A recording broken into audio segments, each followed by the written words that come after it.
Now, we stay in East Palestine and the story of a man who says his life has dramatically changed since the derailment. Laura Queso has his story and what he's saying about the controlled burn after the train carrying toxic chemicals went off the tracks. In May, Wayne O'Connell felt a lump on his breast.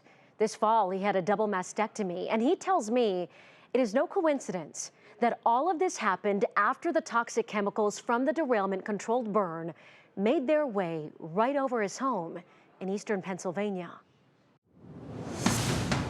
February 3rd, 8:55 a.m., a train crash, a spill, and then a controlled burn. News of the Norfolk Southern train derailment traveled quickly in this tight-knit area. So did the smoke. Didn't think nothing of it. I mean, we didn't think anything with chemicals or anything like that was involved.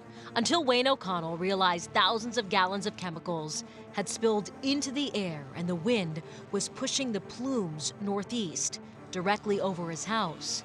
They live 8 minutes from the crash site, over the border in Darlington, Pennsylvania. We're just afraid that nobody got hurt.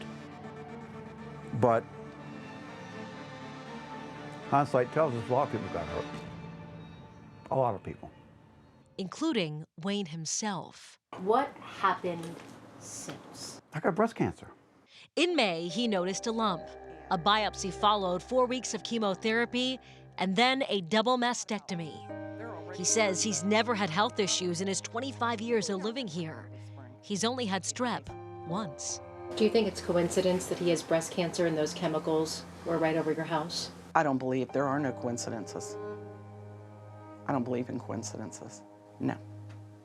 I know what happened. You are not going to get a doctor to say it. You are not going to get any medical profession who will ever, ever, ever admit that that's what caused it. But we know. Not a shadow of a doubt in my mind. When they lit all them chemicals on fire, what does all them chemicals make when they mix together? Nobody can tell you. But they tell me since the wreck, so much has changed on their property. We used to have squirrels, like major amount of squirrels on our property, okay? They disappeared, gone. We live in an old farmhouse. We usually have a lot of mice. No mice either. Traps are set. Haven't caught anything. Makes you wonder. After the derailment, they were drinking the water from their well. Norfolk Southern tested it and said it was okay, but Lori says she started getting headaches and her lips went numb.